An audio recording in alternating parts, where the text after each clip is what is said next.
Hello students, मैं आपके सामने हिंदी की आधुनिक गद्य विधाओं का द्वितीय भाग लेकर प्रस्तुत हूँ। पहले भाग में मैं 4 विधाओं के बारे में आपको बता चुकी हूँ और अभी आपकी विषय सूची के अनुसार 4 विधाएं शेष रह गई हैं। तो हम आज उन्हीं 4 विधाओं पर चर्चा करेंगे, लेकिन उन 4 विधाओं पर चर्चा करने से पहले मैं एक सूक्ष्म दृष्टि आपकी विषय सूची पर डाल रही हूँ।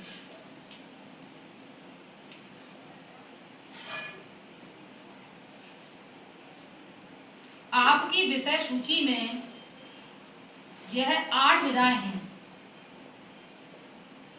जिसमें सबसे पहले नंबर पर आता है कहानी, सेकंड नंबर पर है आपका संस्मरण, थर्ड नंबर पर आपका आता है रेखा चित्र, फोर्थ नंबर पर है आपका रिपोर्ताज। जिन चारों पर मैं कल चर्चा कर चुकी हूं। अब शेष हैं आपके यात्रा साहित्य,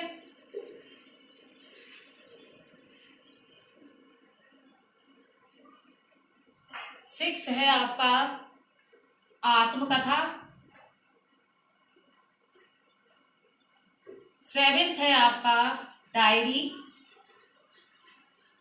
और 8th नंबर पर आपका आता है व्यंग। ये 8 हिंदी की आधुनिक गद्य विधाएं स्टूडेंट्स आपके सिलेबस में हैं, जिन 4 पर हम कल चर्चा कर चुके हैं और आज 4 पे मैं चर्चा कर रही हूं।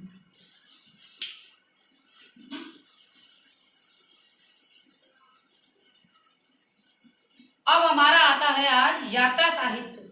यात्रा साहित्य क्या है, तो हम सबसे पहले जानेंगे कि यात्रा का अर्थ क्या है। एक स्थान से दूसरे स्थान पर जाने की क्रिया यात्रा है। और अब हम जानेंगे साहित्य। तो जब लेखक यात्रा के अपने अनुभवों को लिपिबद्ध तरीके से या कलात्मक ढंग से या लिखित रूप में प्रस्तुत करता है तो हम उसे यात्रा साहित्य कहते हैं। अब इसी को मैं लिखित रूप में आपको समझा रही हूं।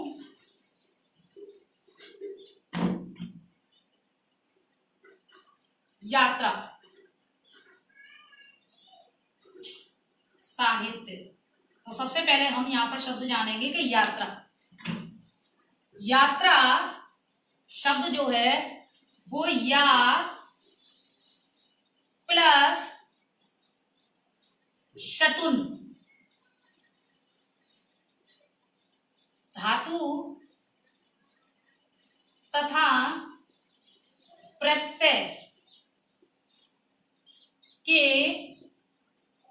योग से बना है। अब मैं आपको इस चीज को क्लियर करूंगी कि या प्लस शटुन धातु और प्रत्यय क्या है। यहाँ पर हमारा जो चर्चा का विषय है आप देखिए, धातु और प्रत्यय। तो स्टूडेंट्स, धातु जो है वो क्रियाओं का मूल रूप है। मूल रूप यानी ये धातु जो है वो संस्कृत में होती हैं और इनसे ही हिंदी में क्रियाएं बनती हैं। जैसे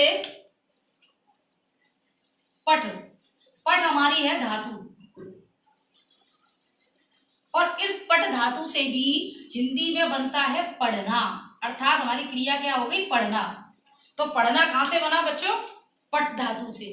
तो इसी तरह से जो या शब्द है, यात्रा शब्द जो है वो या प्लस शटुन धातु तथा प्रत्यय। अब मैं बताऊंगी प्रत्यय क्या चीज है। वह शब्द जो दूसरे शब्द के अंत में लगकर, दूसरे शब्द के अंत में लगकर शब्द में नवीनता या परिवर्तन ला देते हैं, वह शब्द प्रत्यय होते हैं। तो इस तरह या शब्द का अर्थ हम जाने तो होता है जाना। या शब्द का अर्थ है जाना, जिसे हम अंग्रेजी में कहते हैं टू गो। इसे अंग्रेजी में क्या कहते हैं,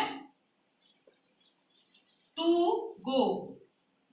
अर्थात अब हम क्लियर करेंगे इसका अर्थ कि यात्रा का अर्थ क्या हुआ,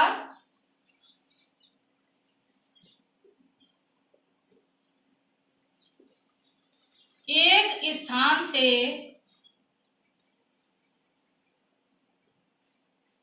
दूसरे स्थान पर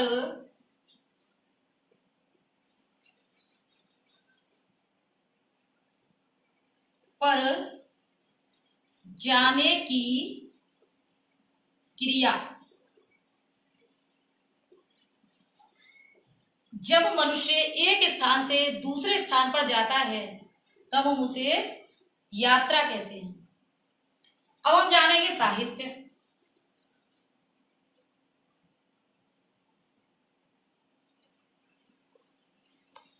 जब लेखक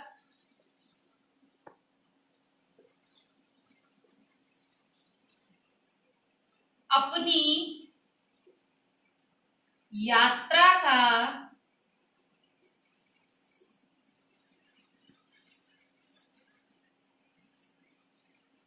उल्लास पूर्वक जब लेखक अपनी यात्रा का उल्लास पूर्वक लिखित रूप में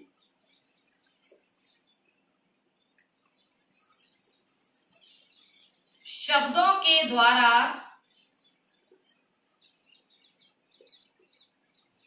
जब लेखक अपनी यात्रा का उल्लास पूर्वक लिखित रूप में शब्दों के द्वारा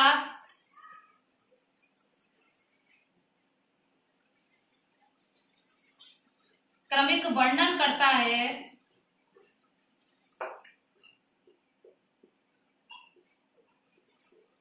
तो वह यात्रा साहित्य कहलाता है।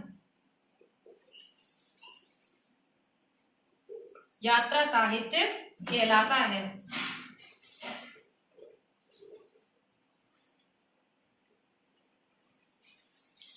भारतेंदु हरिश्चंद्र का सरयू पार की यात्रा एक प्रमुख यात्रा साहित्य है और राहुल साकृत्यायन का भूमक्कर शास्त्र, मेरी लद्दाख यात्रा, मेरी यूरोप यात्रा प्रमुख यात्रा साहित्य है।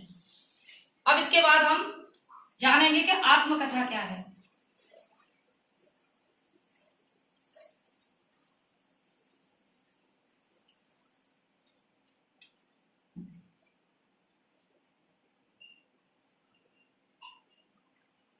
तो सबसे पहले हम जानेंगे कि आत्मकथा का अर्थ क्या है। आत्मकथा का अर्थ है आप बीती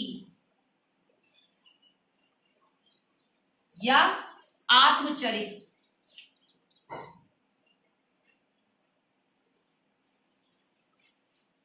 अब हम जानेंगे कि आत्म शब्द की उत्पत्ति किससे हुई है। तो आत्म शब्द की उत्पत्ति शब्द की उत्पत्ति आत्मन शब्द से हुई है।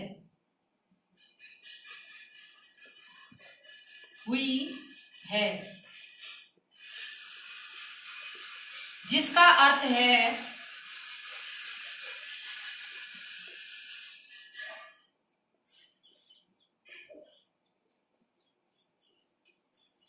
आत्मकथा। अंग्रेजी में स्टूडेंट्स इसे अंग्रेजी में आत्मकथा को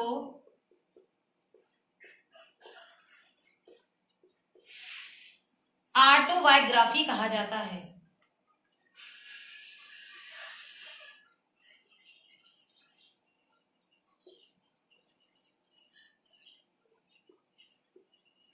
अब हम जानेंगे कि ऑटोबायोग्राफी का अर्थ क्या है। अब मैं इसे खंड करके बताती हूं कि ऑटो का अर्थ है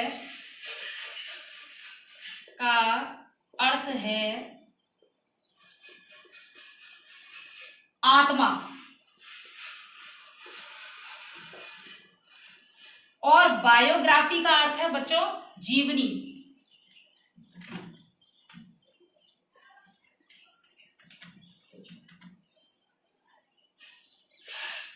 बायोग्राफी का अर्थ है जीवनी। अगर हम इनको जोड़ दें तो इनका अर्थ निकल कर आता है स्टूडेंट्स कि अपने स्वयं के जीवन पर लिखी गई कथा।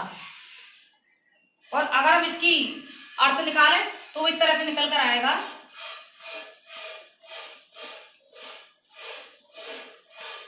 कि जब लेखक अपने जीवन पर आधारित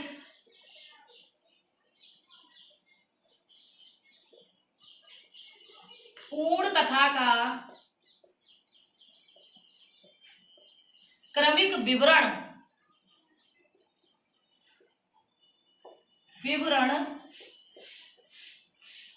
विवरण यानी ब्यौरा, आप विवरण को जान सकते हैं यानी ब्यौरा,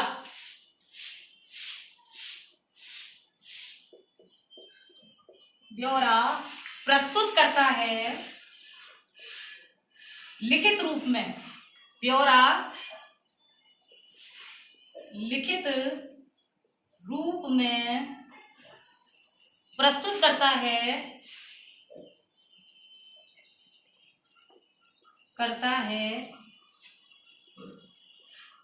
तो उसे आत्मकथा कहते हैं।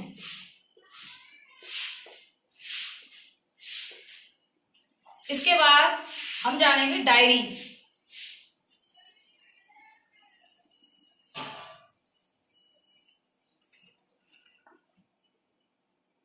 जैसा कि आपके सिलेबस में है तो इन गतिविधियों को बच्चों आपको बहुत अच्छी तरह पढ़ना है। और मैं ये कहना चाहूंगी बीच में कि पूर्ण रूपेण तन्मयता से आप इसे पहले तन से तो बैठे ही है, साथ ही साथ मन भी पूरी तरह से शब्दों के एक एक अर्थ पर लगाएं। तो हम इसके बाद चलेंगे डायरी।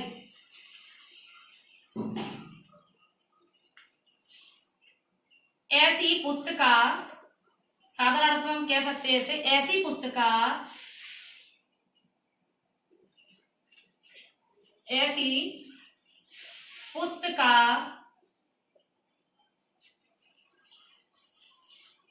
जिस पर लेखक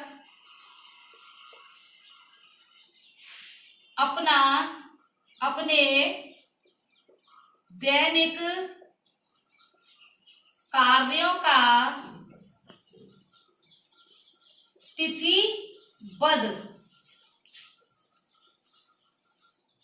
ऐसी पुस्तिका जिस पर लेखक अपने दैनिक कार्यों का तिथिबद्ध विवरण प्रस्तुत करता है। विवरण में पहले स्टूडेंट आपको बता चुकी हूं, ब्यौरा विवरण प्रस्तुत करता है तो उसे हम डायरी कहते हैं।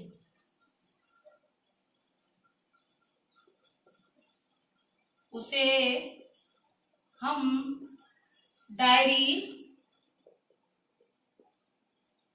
कहते हैं।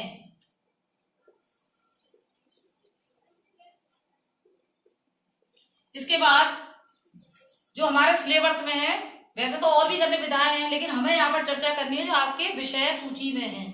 तो लास्ट में आता है आपका व्यंग।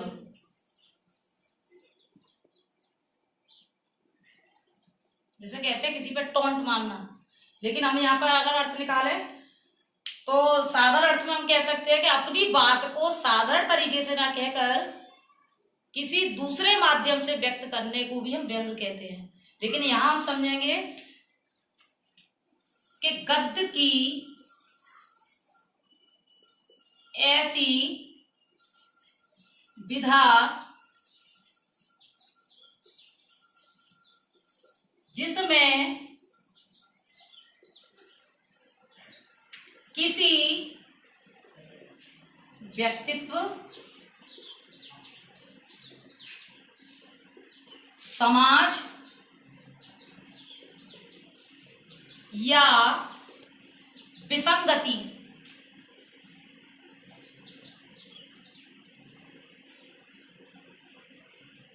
पर बौद्धिक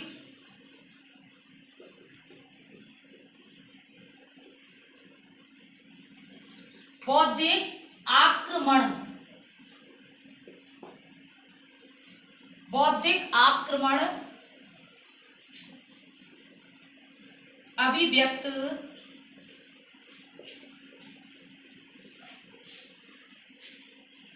किया जाता है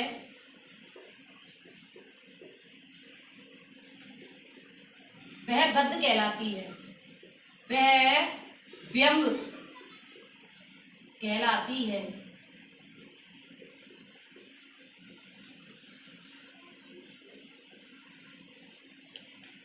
अब मैं इसे क्लियर करना चाहूंगी कि गद्य की ऐसी विधा जिसमें किसी व्यक्ति यानी पर्सनालिटी, समाज यानी सोसाइटी, विसंगति कह सकते हैं किसी बेतुकेपन पर, जो बात हमें अच्छी ना लगे, और अपनी बौद्धिक आक्रमण यानी बुद्धि के द्वारा, यानी किसी को बुरी भी ना लगे और हम अपने मन के जो भाव है उसे आक्रमण, ऐसे नहीं कि हम किसी की पिटाई कर रहे हैं, शब्दों का आक्रमण, शब्दों का आक्रमण यानी शब्दों के द्वारा, बौद्धिक यानी पूरी बुद्धि के द्वारा जब हम अपने भाव को व्यक्त करते हैं तो वो व्यंग कहलाती है। और व्यंग का सबसे अच्छा उदाहरण अगर बच्चों आप देखो तो सूरदास द्वारा रचित जो भ्रमर गीत है उसमें गोपियों ने उद्धव जी पर बहुत अच्छा करारा व्यंग किया है, जब वो गोपियों को संदेश देते कि वो कृष्ण जी को भूल जाएं और योग को अपना लें। तो अगर आप पढ़ें तो आप देखेंगे कि सूरदास जी का भ्रमर गीत सार के कई पद जो हैं व्यंग का सबसे अच्छा उदाहरण है।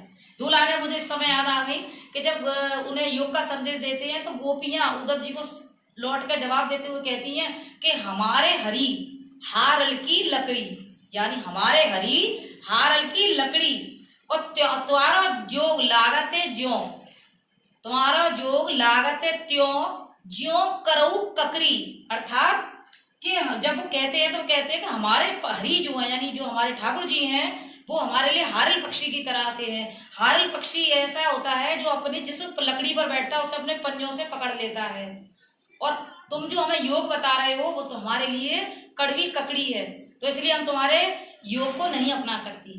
तो इस तरह से व्यंग का अर्थ है बच्चों कि अपनी बात को एक सरल तरीके से व्यक्त ना करते हुए अपनी बुद्धि के द्वारा किसी माध्यम के द्वारा व्यक्त करना। और अब मैंने आपके सिलेबस की 8 विधाओं को अच्छी तरह समझा दिया है और मैं ये चाहूंगी एक एक शब्द पर आप ध्यान दें।